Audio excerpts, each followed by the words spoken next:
These are my peripherals for my gaming PC. We have a super extra wide world map gaming mouse pad with my Logitech G502 Hero mouse. And then I have my Razer BlackWidow mechanical keyboard, gaming keyboard. So you can hear the switches. Very clicky.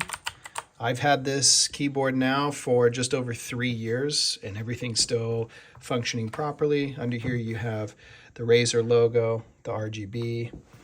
On the back you have the little feet here that you can fold them all the way down, pull the first one up, or for more depth you can pull up the second one here. So very well made, heavy duty keyboard, metal chassis. It's got some weight to it. I've never had to pull off the keys to fix them or anything like that. Here, this is just magnetic, sticks right to the keyboard, very comfortable. Definitely would recommend. This setup, this mouse pad with this keyboard and this mouse has not done me wrong. Like I said, it's been about 3 years and still going strong. Would recommend.